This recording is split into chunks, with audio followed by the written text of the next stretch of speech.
every morning, before the world truly stirred, she was there, a small cat, sitting silently outside a simple door. She never scratched, never meowed for attention, she just waited. At first, the boy who lived there didn't notice her. His days were filled with the usual comings and goings, a constant flow of noise and motion. In a world so loud, silence was easy to overlook. But one morning, as he opened his door, their eyes met. She was sitting perfectly still, looking up at him, not with fear or demand, but with a quiet hopefulness. He paused. There was something familiar about her, as if she'd been a part of his mornings long before he realized it. He went back inside, returning with a small piece of food which he placed gently on the ground near her. He didn't stay to watch her eat. Later, when he looked again, both the food and the cat were gone. The next day, she returned. Same time, same spot. It was as if they had an unspoken agreement. A small smile touched the boy's lips this time as he brought out her meal. This became their routine, a quiet ritual understood without words. Some days she was early, others a bit late, but she always came, and he was always there, waiting. He found himself looking down the street if she was late, a strange unease settling in his chest until he saw her familiar shape appear. It's just a cat, he told himself, but she was slowly becoming an anchor in his day. He started noticing the little things, the way she kept a respectful distance, never getting too close, the slow, careful way she ate, as if savoring every bite, afraid it might be her last, and how her gaze would always meet his for a brief moment before she started eating, as if asking for permission. Weeks turned into months. He noticed she was getting thinner. A quiet worry began to grow. He started giving her a little more food, spending a little more time with her. He'd sit on the step while she ate, and sometimes she'd linger after her meal was finished.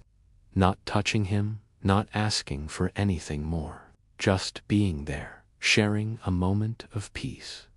One evening, work kept him late. By the time he got home, the step was empty. A pang of disappointment hit him, and he couldn't quite explain why. He felt a wave of relief the next morning when she reappeared, right on schedule. Life continued in this simple, quiet rhythm until the day the sky changed. Dark clouds gathered early, the air growing heavy and still before the rain began to fall. It wasn't a gentle shower, it was a downpour. The boy stayed inside, glancing at the door. For the first time, the cat wasn't there. Hours passed. The rain hammered against the windows, a relentless drumming that echoed the growing anxiety in his heart. Something felt wrong. She had never missed a day, not once. He tried to brush it off, to tell himself she had found shelter, but the feeling wouldn't go away. He stood up, his decision made.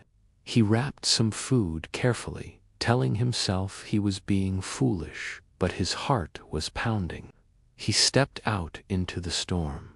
The street was a river, rain soaking him instantly. He walked faster, calling her name softly into the wind. Nothing.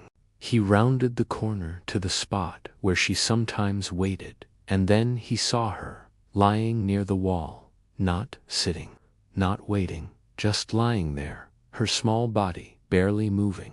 He froze, his breath catching in his throat.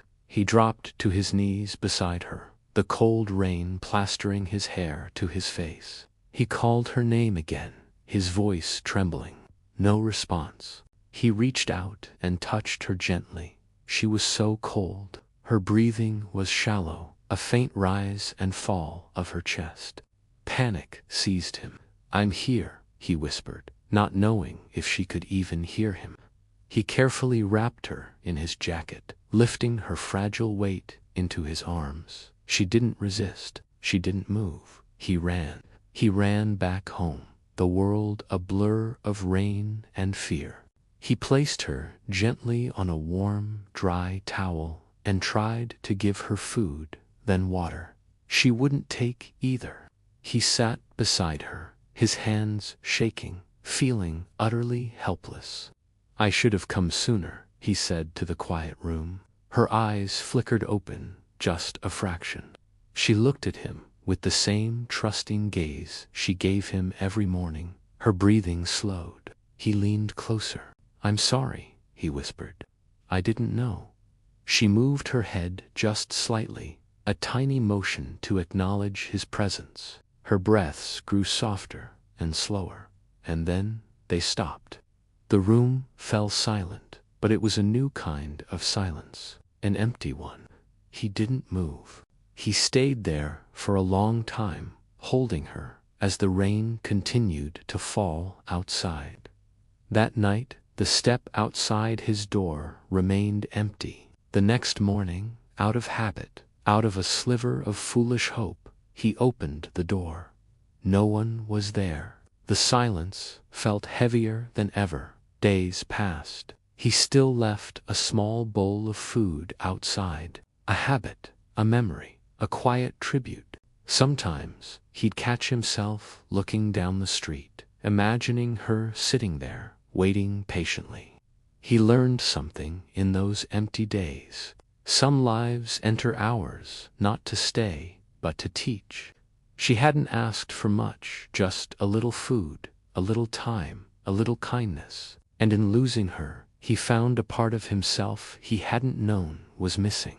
He found awareness. He found empathy. He started to see them everywhere, the other quiet lives on the margins. He stopped more often.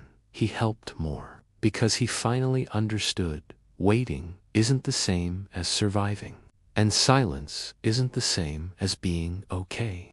Somewhere, right now, another small life might be waiting at another door, on another street, hoping someone will remember them. So ask yourself, if someone waits for you every day, and one day they don't show up, would you go looking for them?